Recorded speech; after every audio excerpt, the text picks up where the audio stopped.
morning, class. Good morning, sir. So, we will be discussing today about metal packaging, scanning, advantages, and disadvantages.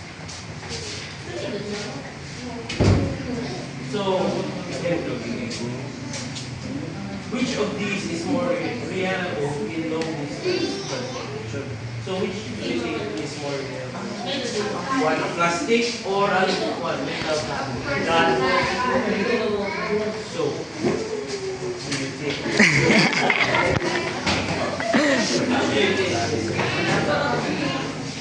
Which of these?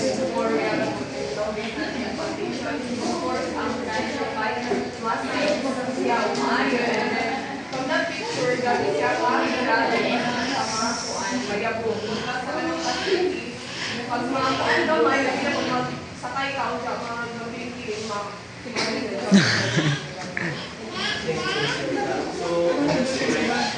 So, ang metal scanning is more reliable in long distance transportation. Kaya durable siya, so seal tight, no air, no bacteria, di pa suit ang mga bacteria or mga kuwan. Next. So, this is the advantage of the scanning, durability and strength. So, grabe ka, doon kayo maguba, makurong. So, doon kayo magkuhan. Next is strong and resistance to damage. So, ano mo siya, mo, iba buwasan or madamage o sa plastic na sealing or next is protects food from physical impact. Where the hapon, una, withstand high temperature during sterilization. So, guys, kung mag-store na daw, di kayo ma-expire or ma-down or pagkaon, win or paso. Next. So, recyclability, steel and aluminum are recyclable. So, ang mga kanito maggamit mo kayo, recyclable sila, mabaligya or magamit sa crafting. Can be recycled, ini magamit ng can ng takos ng bugas. So, ini sa magamit sa crafting sa mga bata. So, reduce environmental waste. Okay? Magamit mga recycle to support sustainability. Sustaining na ang next. So, long shelf life. Airtight sealing prevents contamination. So, what do you think means Dean? O naman, why do you think prevents contamination? What do you think why it prevents contamination? One answer because it was airtight.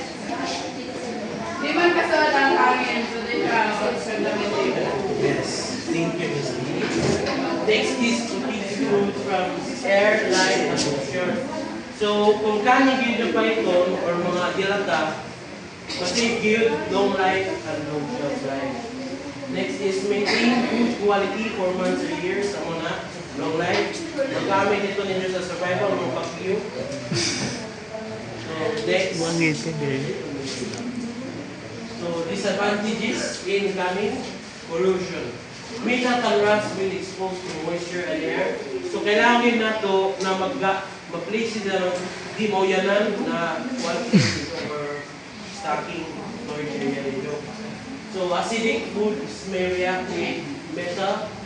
Kaya, depende sa food, di mabagay sa metal. Kaya, amura, madamage ang metal. Next is, damage coating increase risk of rust. So, ang mga coating here, kung di matarong yung mga ma-rust ito in this area, ang mga infra. Next is, may affect food safety and quality. Kung di matarong kayo nito, mapakounters yun, madahon yun with the rust. Next is, weight and cost. Heavier than plastic packaging. So, kami na naman ngayon na plastic is more lighter than metal. Next is higher production and transportation cost. why do you think Mr. Pagaw? Pagaw. Pagaw.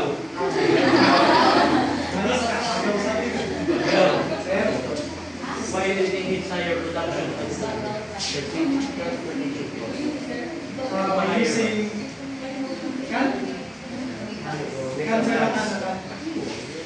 using it depends on kind of metals. For example, if they are using aluminum, aluminum is high cost or mas mahal ang iyang metal cost. So that's why higher production and transportation because this aluminum mas dali siya like soda can if hindi mo talang mutuan like proper packaging of clothes para siya feeling na pwede ko ben. That's why requires highly baga ako mabubura. That's why mahal ko lang transportation. Sa metal packaging, ito yung pamahagi.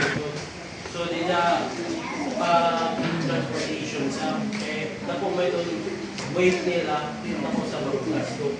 Next is required special manufacturing equipment. So, why do you think Miss Amaro. Francis, why do you think it requires special manufacturing equipment sa canning?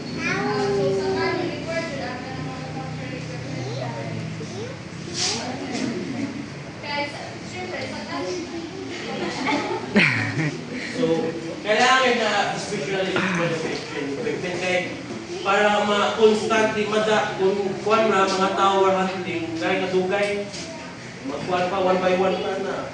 Kung sa manufacturing equipment, diretso na. Pero kailangan yung man handling sa gyapon kaya kung di matarong, ma-defect ang product, mabalik, ma-gaston. So, next. Thank you. So, that's all. Thank you.